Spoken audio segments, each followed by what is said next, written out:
വാതിൽ തുറക്കാൻ സാധ്യത ഉടനില്ല എന്നാണ് ഞാൻ മനസ്സിലാക്കുന്നത്. വാതിലിന് മുന്നിൽ കുറച്ചു കാലം പി വി അൻവറിന് കഴിയേണ്ടി വരും. 2-3 കാരണങ്ങളുണ്ട്. ഞാൻ ആദ്യമേ പറയാം, പി വി അൻവറിനെ ഞാൻ വിശേഷിപ്പിക്കാൻ ആഗ്രഹിക്കുന്നത് വൈരുദ്ധ്യങ്ങളുടെ രാജകുമാരൻ എന്നാണ്. എത്രയെത്ര വൈരുദ്ധ്യങ്ങളാണ് പി വി അൻവറിൻ്റെ രാഷ്ട്രീയ നിലപാടുകളിൽ നമുക്ക് കാണാൻ കഴിയുക.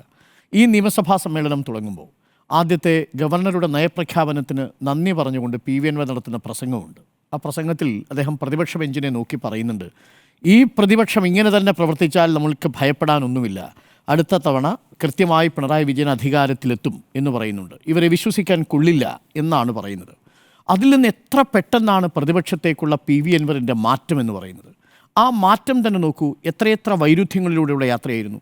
പി വി അൻവർ എന്ന രാഷ്ട്രീയ നേതാവിനെ ഞാൻ ഒട്ടും കുറച്ച് കാണുന്നില്ല. കർമ്മകുശലതയുള്ള നേതാവാണ്, തീർച്ചയായിട്ടും ഹാർഡ് വർക്ക് ചെയ്യുന്നൊരു പൊളിറ്റിക്കൽ ഫൈറ്ററാണ്. ആ പൊളിറ്റിക്കൽ ഫൈറ്റിംഗ് ബ്രീഡ് അദ്ദേഹത്തിൻ്റെ ബ്ലഡിൽ തന്നെയുണ്ട് എന്നുള്ളത് നമ്മൾ കണ്ടതുമാണ്. ഇല്ലെങ്കിൽ നമുക്ക് സങ്കല്പിക്കാൻ കഴിയുമോ, കോൺഗ്രസിൻ്റെ പാളയത്തിൽ നിന്ന് നേരെ ഇറങ്ങി വന്ന് ഏറനാട് പോലെ മുസ്ലിം ലീഗിന് വലിയ പ്രാധാന്യമുള്ളൊരു മണ്ഡലത്തിൽ 2011 പി കെ ബഷീറിനെതിരെ CPIയെ പോലും എതിരാക്കിക്കൊണ്ട് ഒരു സ്വതന്ത്രനായിട്ട് മത്സരിക്കുക, അവിടെ CPMൻ്റെ പിന്തുണയോടുകൂടി വോട്ട് നേടുക, 2ാം സ്ഥാനത്ത് വരിക, അവിടെ CPI സ്ഥാനാർത്ഥിയെ ബഹുദൂരം പിന്നിലാക്കുക. 2700 വോട്ടോ മറ്റോ ആണെന്ന് CPI സ്ഥാനാർത്ഥി നേടുന്നത്.